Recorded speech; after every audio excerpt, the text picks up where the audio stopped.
映画「夕刻」の撮影はわずか2日間というスケジュールの中で行われた。藤井弘明プロデューサーにより、プロの映画スタッフたちが東京世田谷にあった大倉映画のスタジオに集結。原作者であり、制作、脚色、監督、出演を全て一人でこなすスタジオの中の三島由紀夫はどのようにスタッフに映っていたのか。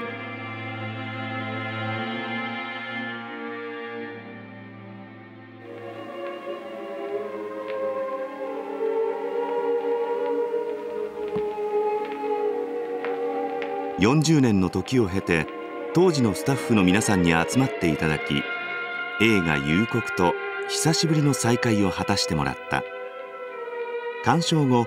三島由紀夫の2日間の様子について話を伺うことにする。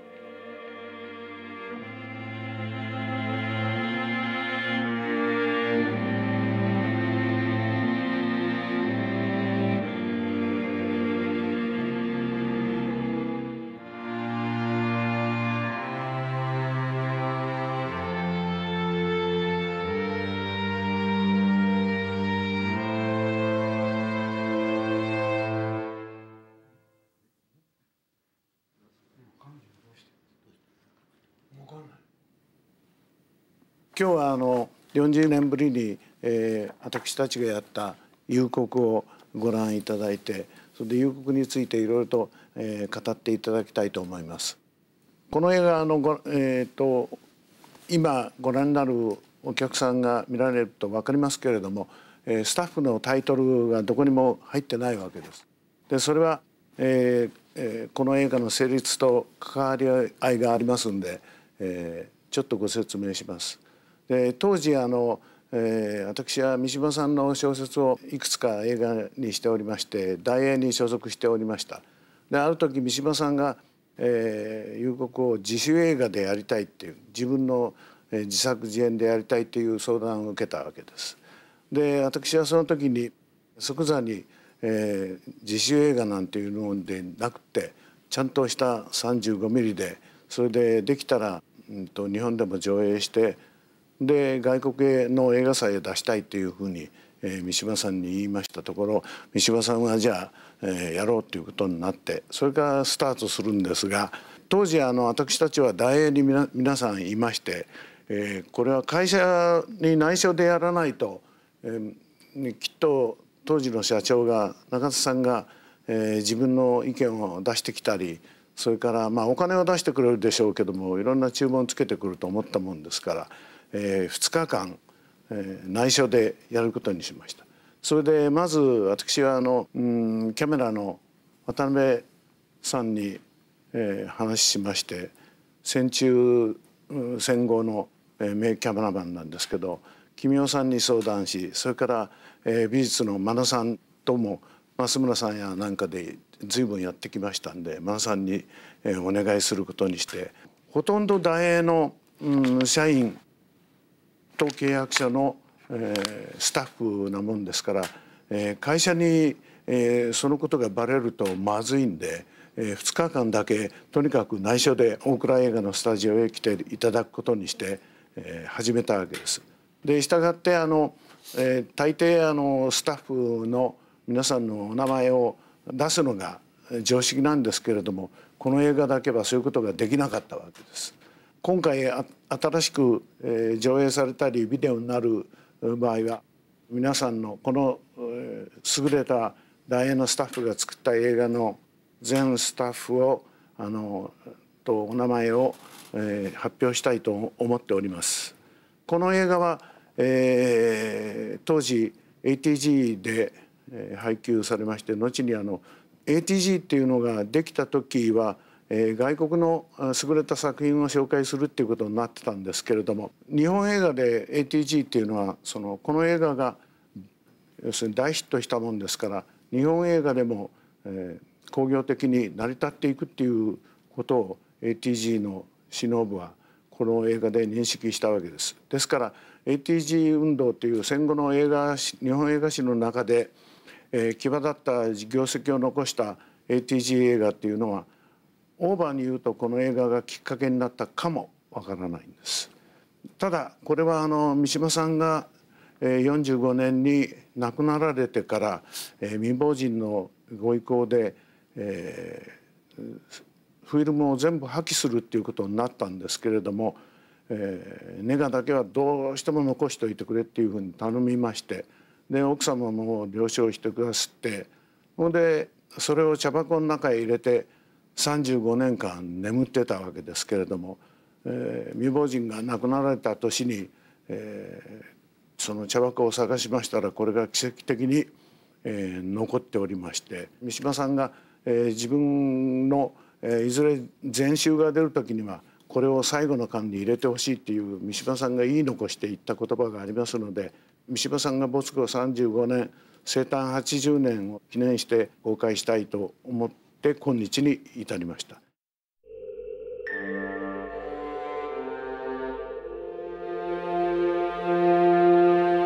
でまず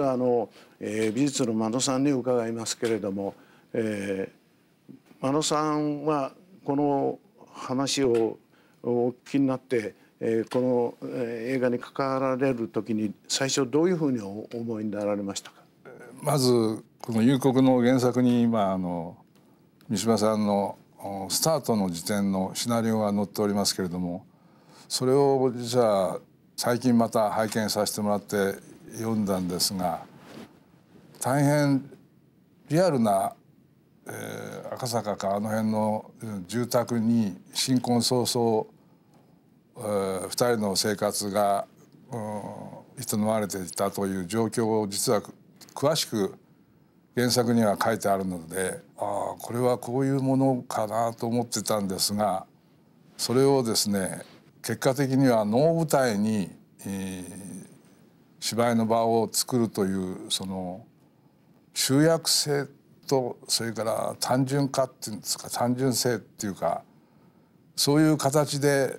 リアルな、要するに普通の二貫屋の下田屋じゃなくて、映像的に大変その様式化された形に、するために能舞台にしたという設定は三島さんのもちろんその発想の原点はそういうところにあったんだと思うんですが、その辺でその能舞台を舞台にして、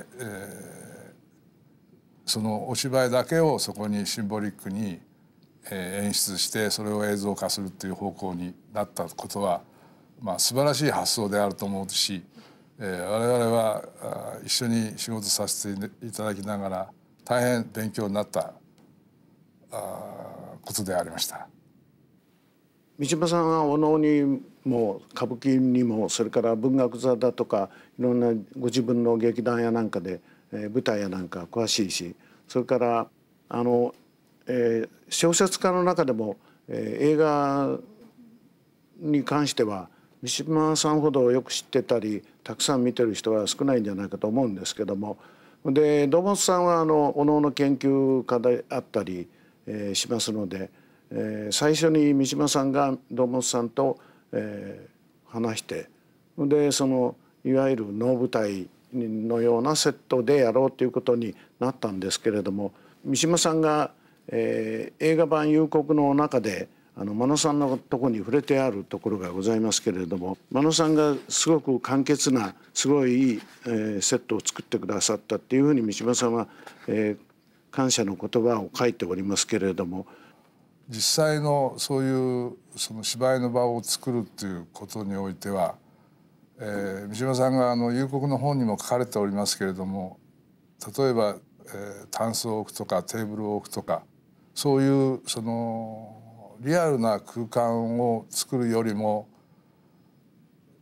どういう芝居をここでするかっていうその整理された単純に表現をしようという空間づくりが、実はその正面に姿勢という軸をかけるだけでその空間を描くと、それからもう全て色を感じさせない白を持ってきて、その中で2人が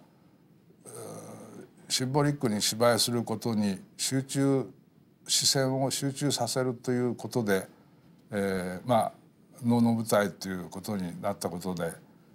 話が運んだわけですけども、そういう点ではかなり、映像的には素晴らしい、単純であるんですけれどもその表現する力っていうものが描かれてるんじゃないかと思いました。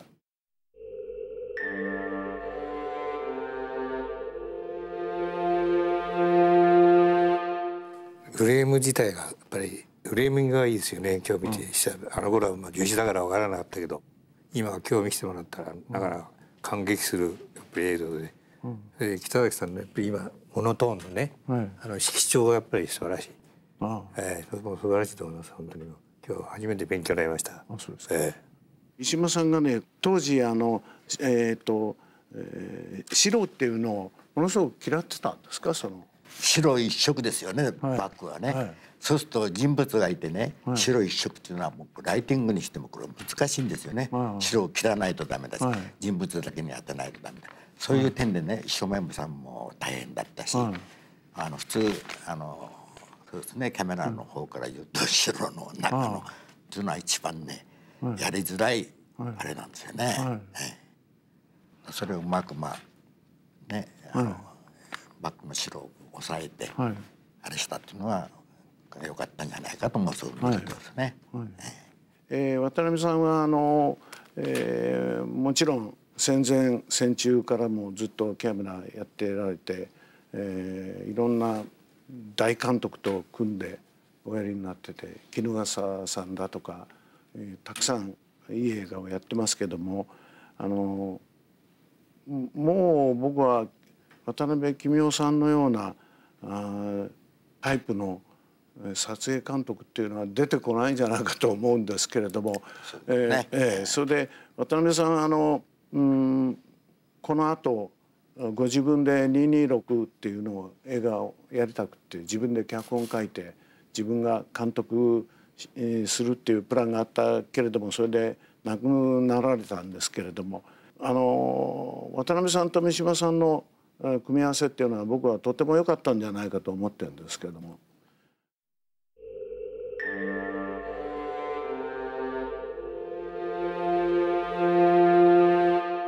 工藤さんは空っ風野郎の時から三島さんと親しく知ってらしてて、この夕刻の時に工藤さん一番印象に残られたのは何でしょう？そうですね、撮影に入る前に三島さんに呼ばれましてね、白黒で行くと、色は血の色だけだと、なんとか効果的に出す方法をね考えてほしいと、結果的には衣装も白むくの衣装も1点しかないので、NG で汚したら甲斐がないのでね、その辺も考えてもらいたい。なんかいろいろ注文がたくさん出ましたけれども、皆さんのおかげで無事終わりましたですね。この映画みたいにいろんなところへこう多角的におやりになったのはあんまりなかったんじゃないですか？そうありませんね。例えば切腹するところで、腹渡が出てきますよね。あれもですね、豚の内臓ですね、腸を買ってきましてね、腐るといけないのでホルマリンに一晩つけてきまして、それで人工皮膚を作って三島さんのお腹の上に貼り付けてやったんですけれども、ホルマリンにつけても匂いがひどいのでもうおでこのいっぱい撒いたんですけれどね、でもスタッフの皆さん臭い臭いっつって大騒ぎしてたんですけどね、腸が効果的によく場面を表していると思いますね。その腸のことでね、現場でね、誰もやっぱ手つけないですよね、臭いしね。で助監督さんってあんまりやらないし、僕はほとんどねお腹の中にこう突っ込んでやったんですよね。その上にこうね貼ったんですよね、人工。それがやっぱり今一番のね、見ててもね、一番印象に残ってるのは長男でね。それと先ほどお話したように、能の舞台で、やるということでほとんど白の世界で、ライティングも白ばっかりのところだと多かったんですが、その最後の切腹の要するに血ですね、それが黒と、もう当然白黒の映画ですから黒として映ると、全体が白で血だけが黒であるっていう、その大変その映像としては印象的なね扱いっていうんですかね、白と黒、要するにセット、それから人物の衣装、その他はほとんど白で、血だけが黒に、印象に強く残るような考え方を進めてたと思うんですよね。そういう意味ではかなりその強い印象をその最後の、自決のところで現れてるんじゃないかと思いますけどね。裾に軍棒にかかったりとか、要するに彼女の裾に血が散るとか、あの辺が大変白黒のね鋭さが逆にこう効果的に出てんじゃないかなと思いましたけどね。あれ軍棒がこう倒れるでしょ、あれは要するにそういうプランでやってたんですか。偶然倒れた。偶然ですからタイミングは実に素晴らしいですよね。そうですね。でそれがまた印象的なんで偶然やったのかどうか、どうですかね。ちょっと思い出せないけど、すごく効果的ですよね。すごい印象的で良かったと思いますよね。それと、先ほどもの問題になってたんですけど、ラストの要するに、俯瞰のカットになるいろいろこうお芝居があって、最後の石庭の問題ですね、これがどういう形のために石庭にしたのか記憶にないんですけど、なんですか、石庭っていうのは大体京都にございますけれども、その大きい海っていうか、要するに海を象徴していることが多いんですが、今回の場合はその2人が最後にその清い海っていうんですか、清い大海にね、要するに全てを捧げたっていうか、そういうような感じをね、どういう意味で石庭をバックにしたかっていうのの打ち合わせはなく、そういう映像的にはそういう形に映ってるわけですし、そうしたわけですけど、清い大海っていう解釈がいいのかなと、なんとなく思いましたけど、このシナリオもね、一番最初の原稿を今読みますとね、石庭になってないんですよ。ですね。それで途中でね、これは変わったんだと思う。もちろん変わったんですけれども、それでその時スタッフに配布したシナリオにはすでに、石庭になってるんですよ。だからただ僕は現場でなんかさんや、皆さんで石庭にした方がいいとかっていうふうに話し合ってらしたような気がしたんですけれど、それはもうちょっと三島さんがいなきゃ分かんないことなんですけれども、でもこういうふうにしてよかったんじゃないかと思いますけど。絵の広がりっていうんですか、最終のカットだけにあってなんか余韻がね、残る素晴らしい絵になってますよね。これは日本でももちろん、ヒットしたり、それからすごいセンセーションを起こしたんですけれども、ツールの国際短編映画祭っていうところへ内緒で出しまして、その時に随分いろんな人から褒めていただいたんですけども、それはやっぱり日本映画のスタッフが持ってる技術の高度なところを彼らは要するに認めたって言いますか、それをが良かったからであると僕は思ってるんですけれども、工藤さんは空っ風の時も三島さんに随分いろんなことで手伝っていただいあれ空風の時に三島さんがエスカレーターで転倒して怪我されましたよね。ああいうことがあってから余計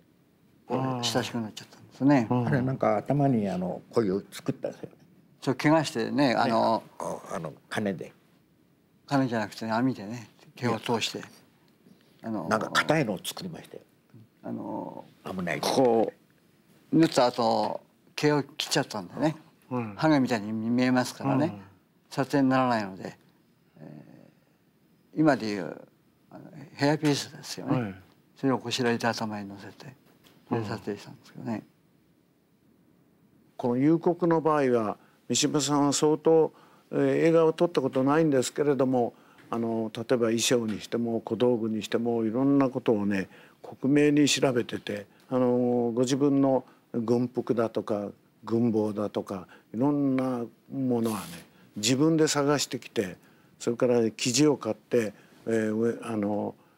仕立て屋さんのところに持って行って作ってもらったりいろんなことをやってるんですけども、それはやっぱり三島さんというのはとっても几帳面な人でしたから、要するに文学者としても世界的に有名なんですけれども、例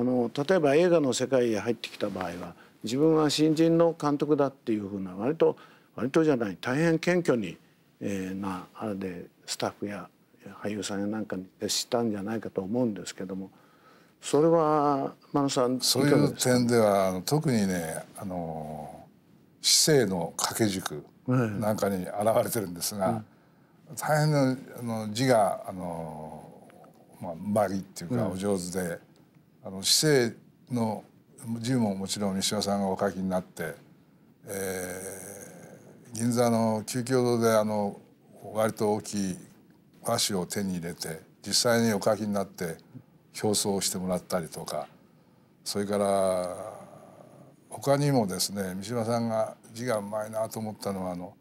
最初の巻紙にタイトルが出ますね。であれも全部三島さん自身がねお書きになったりしてるんでね、驚いたんですけどね、普通はそういうのをまた専門家に頼んだりすることはあるんですが、軸といいそれからタイトルを書かれたその巻物といいほとんど自分でおやりになると、これはまたすごいお上手ですし、また精力的に、いろんなことをやっておられるんで、我々は驚きましたけどね。タイトル書くときにフランス語かなんかでも書かなかったですかタイトル。書きましたね。確かそれを覚えてるんですよね。だから英語とフ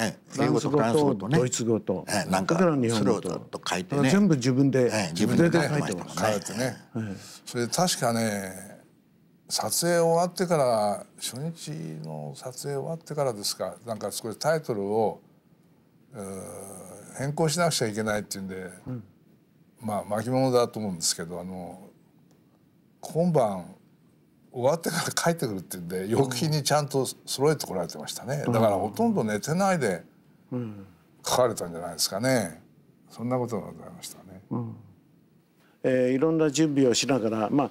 うほとんど三島さんがやってくれたんですけれども、例えば、映画の最初の頃出てくる玲子が小道具の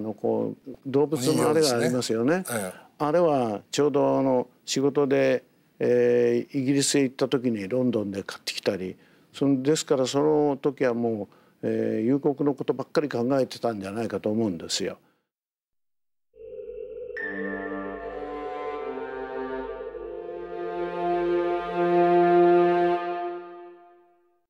これはなぜ2日間でやらなきゃいけなかったかっていうことは、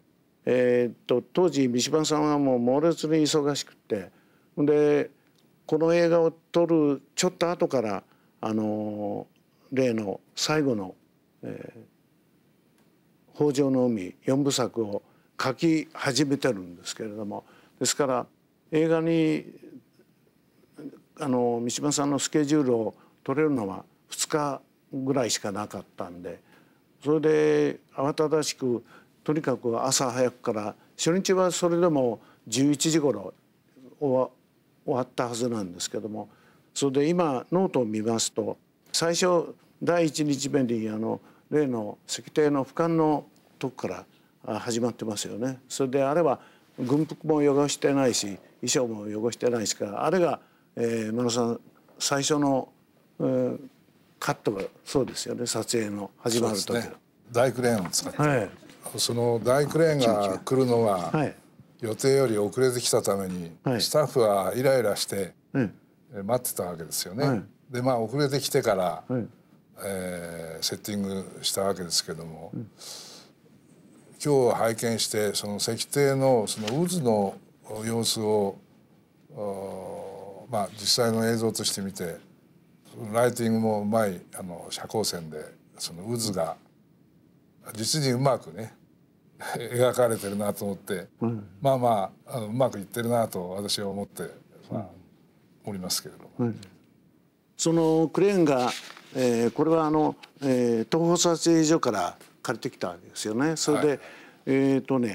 三島さんの几帳面の三島さんはですね、その待ってる間の時間のロスが、どれぐらい影響するかっていうのにかなり神経質になってまして、今ノートを見ますとね、要するにあとで大体この映画は、何カットで撮らなきゃいけないかっていうのを計算してるのがあるんですよ。でそれは三島さんが自分で計算したんで渡辺さんがそういうふうに言ったんじゃないと思うんですけれども、そうしますと例えば、残りをこの2日間の時間でやるためには、ワンカットは何分でやらなきゃいけないかっていうのをね、そういうところ人やっぱり東大法学部ですからね、すごい几帳面って言いますかね、法律的な頭脳構造って言いますか、だから、案外映画を撮ると能率的にやれる人じゃないかっていう印象を僕なんか持ちましたけれども、とにかくそれからはかなりハードな、スピーディーな、仕事になったと思いますけども、それは北崎さんどう思われましたですか？いやスタッフもだんだん、慣れっていうあれもあるんですね、2日目は。やっぱり初日はやっぱしいろいろね、初めての間だし、人も少ないし、だから初日っていうのはやっぱりみんな各部で苦労したと思うんですよね。2日目になるとだんだん慣れてきてだし、だから最後のあれにしてもライティングして足跡がつくんですよね。我々どうしても林さんと行きますからね、それをまたあとそういうのが大変で、大変だったなと思ってね、自分の歩いた後をきれいにねして帰ってくるとか、そういうことですね、やっぱり。初めて監督されるにしてはですね、もちろん現場での気の使い方とか、それからカット割りのなんていうんですか、デリケートなね分析みたいなものを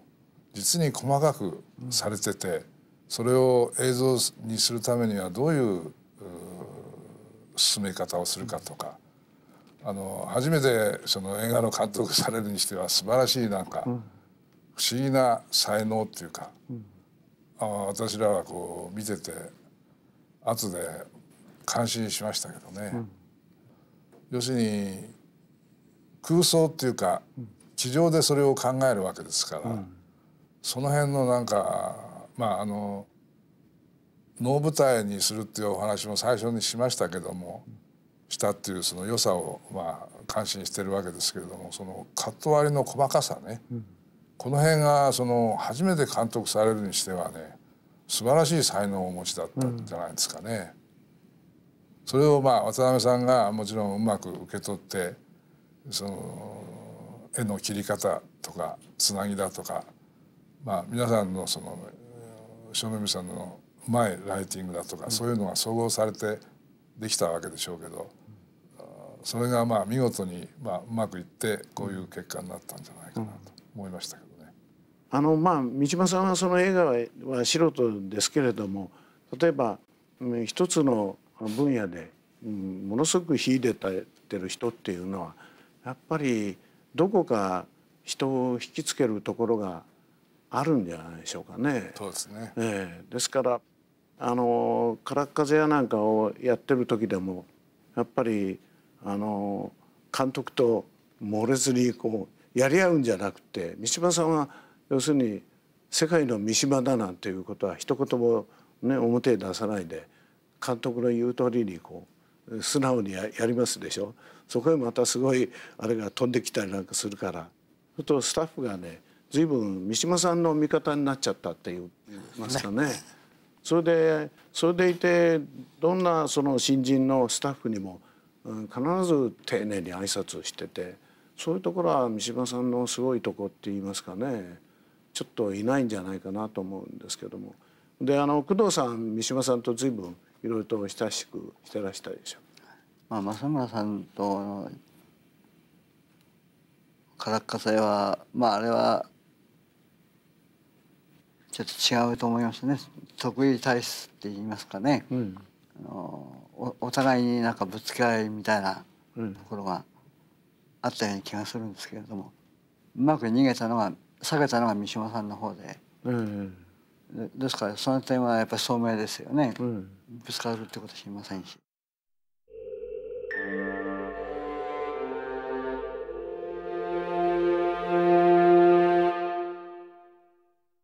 この相手役やってくれた、彼女は、工藤さんは彼女がダイアナ・ニューフェイスへいる時から知ってました？知らなかったですね。ああ、そうですか。はい。はい。大体ニューフェイスは大体わかるんですけどね。はい。最初お会いになった時に、彼女はいいと思いました？三島さんが、この子で行きたいんだけどどうって聞くんですね。はい。だから会った時になんか割合清楚な感じがあって、いいんじゃないですかっていう話したら、三島さん喜んでましたですけどね。玲子の役っていうのはね、最初は名前がある女優さんだとかスターだとかっていうのをいろんな人が勧めてくれたりいろんなことをしてたらしいんですけれども、当時大演に演技研究所っていうのがありましたですよ。例えば若尾さんだとか皆さんみんなそこをこう入社して半年間か1年やって、それで女優さんでこうなっていきますでしょ。ほんでそこの演技研究所っていうのを所長やってた冬木さんっていう名物男がいましたけれども、で冬木さんも三島さんが「からっ風野郎」へ出た時に随分ね親切に面倒見てくださって、ほんで三島さんは何かへ書いてますけども、セットで自分が困ってたりなんか要するにしょげてる時にね、そーっとどっかから現れて「大丈夫です」とかって言ってくれるっていうのを覚えてたんですよね。で僕はそんな話を聞いてたし、で冬木さんにいっぺん相談したんですよ。こういうのを内緒だけどやるんだからっていうんで、誰か紹介してくれないかって言ったら連れてきたのが彼女なんですよ。で僕も僕も撮影所ずっとおりましたから、大抵新人の女の子やなんかでも知ってるんですけど、彼女だけは知らなくって、それで三島さんに会わせたら「これいい」って言うんですよ。で大先生がそう言ってんだからっていう。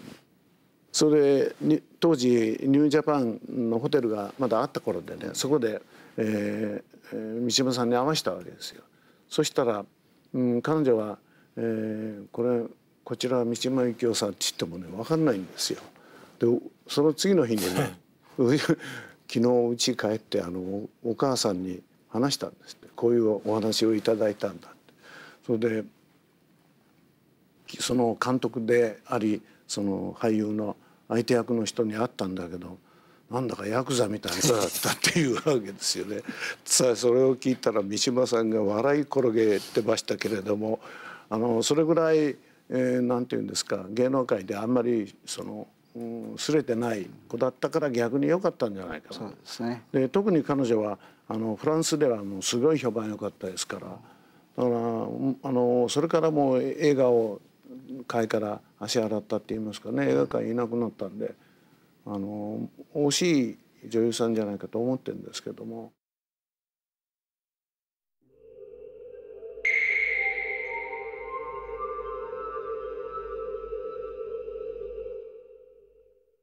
2 2日目の最後のところで、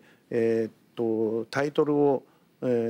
撮影することになったんですけれども、あれは横瀬さん、その三島さんが全部このあれを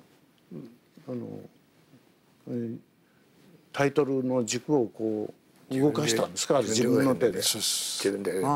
自分でやって、であれはだから横やってる時はどうやってたの？横移動してるね、カメラ。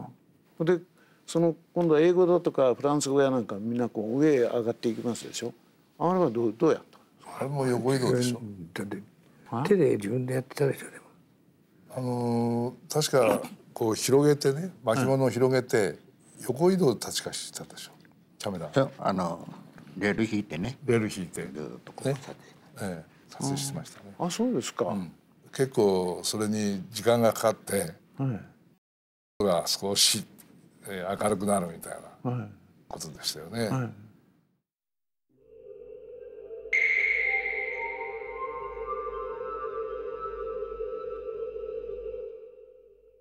この映画は要するに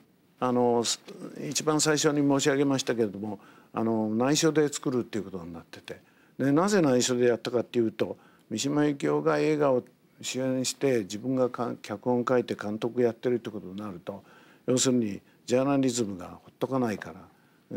すごい騒がしくなるだろうっていう。それで間野さんのご推薦で、大倉映画元の新東宝の、撮影所を決めましたでしょ。であの時もね、スタッフルームはね、三島組とか何も書いてないんですよね。なんかね変な名前、内緒で、それでね看板がね変な名前なんですよ。分からないようにやってたんですよ。撮影が終わってツールへ出品するまではどこにもバレなかったんですけど、奇跡的に、三島さんは夕刻の制作のプロセスを書いてる文章の中で、みんなが待ってた初日の、午前中に、東宝撮影所からクレーンが、のどかな春の日にこう現れたっていう、のどかな春の日と書いてるんですけどね、血の流の中で苦闘し始めてからはね猛烈に寒かったって書いてますけども、そんな寒かったですかね。やっぱり冷たいんですかね、その血の流の中でこ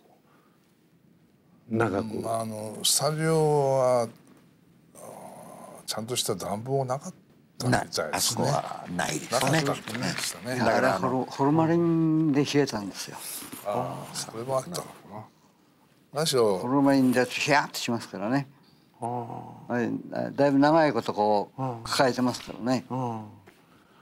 だからものすごく寒かったと書いてますね。なんか大映の我々から考えると、大倉へこんなとこでやんのっていうような感じなんですよね。まあ今までがね、大映大きなスタジオっていうより物置みたいな、そう物置みたいな感じですよ、我々から見るとね。キャメラにしても大倉映画のキャメラを借りたわけなんですよね。それでちょっと揉め事もありましたけどね。そうですか。向こうの人とね。で今考えてこう見ると、どうしたのミッチェルにしないでね、あれかなんかでこう覗いてそのまま見える分かるやつにしなかったかなと思ったんですけどね、映画の場合も当時はミッチェルだけでしょ、だから35点はもうミッチェルしか考えないんですよね。だからそれも大倉映画で借りて、もう昔から本当にあるキャメラで、もうあれ専門で映画っつったらね、昭和40年近くからですよね、北崎さんね、レフレックス使い始めたからね、あればっかりやったからね、もう頑丈のキャメラでね、重いしね5060キロぐらいあるんですよね。今思うとあれでね、当時は北崎さん下だったからお母さん送ったんですよね。でフージョンチェンジしてやってたんですけど、見たらやっぱりクレーンのところちょっとピントが甘いですよね。反省してますよね。そうですか。難しいんでね。そう。今見ても。ちゃんとあったね。わからないね、我々が見て。その辺ちょっと甘いのあそこいいかもわからないあれ。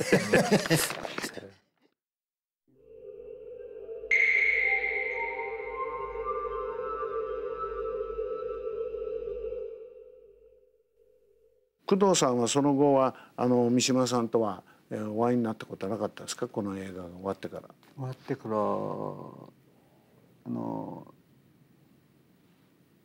市ヶ谷の駐屯所に、11月25日、その1週間ぐらい前に麻布十番で会って、お寿司屋でお寿司食べながら飲んで、ちょうどライフワークの本が書き終わったって話から、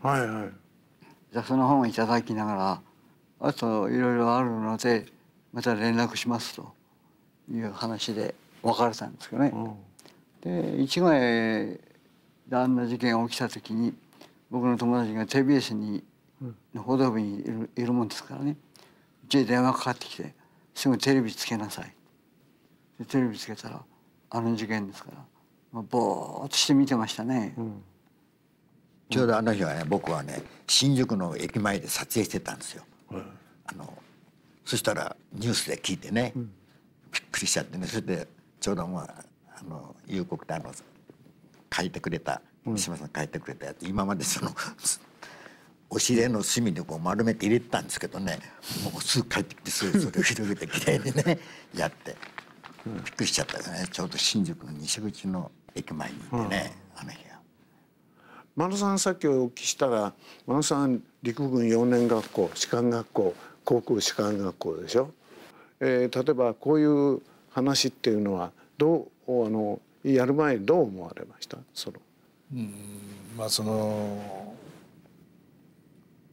厳しさっていうか、両方の立場を考えるとやはり判断に苦しんでこういう道を取るのかどうかっていうのがちょっと当時は何ともどちらがいいとかなんとかっていう決断は取れませんでしたね。三島さんが自分の作品をいろいろ書かれておりますけれど、夕刻を見てもらえば私の言わんとすることは全て描かれてると言われるんですけど、その最終決断にこういうことになったっていうことに対してのなんかこう気持ちがまだよくわからないみたいな感じで私はいましたけどね、その当時はね。皆さんはどういう考えでおられたか。僕は三島さんというのは日本人としてもう傑出した人間じゃないかと思いますけどね。でやっぱり要するに最近外国で仕事したりいろんなことがあると、イタリアだとかフランスだとかいろんなところでね、やっぱり言われますけどね、要するに「君は三島の友達だろう」とかってですごい友達持ってよかったねとかね言いますけども、そういう意味じゃやっぱりすごい人だったと思いますけども、もったいないって言えばもったいないですよね。もし今三島由紀夫が生きてたら、彼は例えばこういう例えばある出来事があったらそれはどういうふうに思うだろうとか、どういうふうに考える感じただろうかとかってね、そういう思わせる人っていうのは少ないんじゃないかと思うんですけれども、それが最後こういう形で自害されるっていうことにドラマになってますけど、人間の生きることのなんていうんですか、すがすがしさとか大切さとか、そういうものがね遠回しになんかやっぱり感じさせるなんか鋭いね、ものがあるんじゃないかなと思いましたね。それはやっぱり三島さんの人間なりのその素晴らしさっていうか、そういうこととつながってんじゃないかなと思いますけど、普通じゃねできないことだと思いますね。僕なんかとってもできないですよ。ですからできないことですけれども、できないことの裏側で、その生きるっていうことに対してのね、なんかこう深さっていうかな、そういうものをなんとなくこう表すっていうか、気持ちを出したいっていうことだったんじゃないですかね。どうですかね。それとね、あの人はやっぱり何回も言いますけど、すごい真面目な人だから、要するに小説書いてる時も戯曲を書いてて、舞台を演出する時も映画をやる時も、いろんなことをやってきたけどもね、大体全部同じように全力投球するわけですよね。だから普通はとってもあんなに全力投球なんかしてたらエンジンが切れちゃうんじゃないかと思うぐらい、そういう意味じゃタフって言いますかね、頭はいいですし。三島さん知り合った、三島さん双子じゃないかなと双子ってね、そういうのあるんですよ。思ってましたもんね。双子説っていうのがありましたね。文学座の連中なんかよく言ってたんですよ。2人いるって言うんですよ。で兄貴はね、舞台の仕事だとかね、やっててかなりぐうたらでね、だけどもう一人の弟の方はね、夜中中起きて小説書いてるんだっていうのね、まことしやからね、冗談をみんな言ってたんですよ。そういうあれね。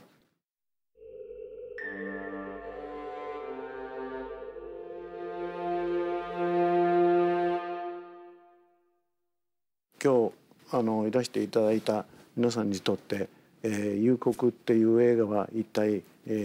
何だったんでしょうか。工藤さんからおっしゃってください。あなたにとっての映画「夕刻」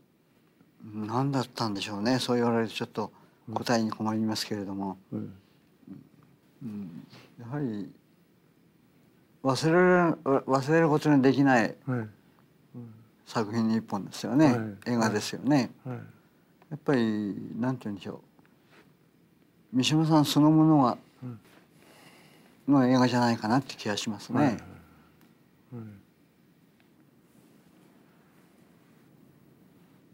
これに関係したということだけでもね、若い時にこの夕刻に少しのお手伝いできたということは本当もういつまでたっても自分の誇りに思って忘れられない作品だと思いますね、これは。生きる深さみたいなものが大変これは宿題になると思うんですけれども、生きる深さみたいなものが感じられれば一つの形として印象として残るんじゃないかなと思いますけどね。難しいけれど素晴らしいリアリティな映画だと思ったんですね。こんだけ今リアルなもう撮れないね。そう思います。本日は本当に、40年前の映画のためにお集まりいただいてありがとうございました。で皆さんの、おっしゃることが、今更のように、当時を思い出させてくれますし、それでやっぱりこの映画っていうのはやっぱり日本の短編映画としては画期的な映画であったんじゃないかと思っております。それで僕なんかいまだに映画やってますけれども、やっぱり、その中で「夕刻」っていう映画を作ったっていうことは、私の誇りだと思っております。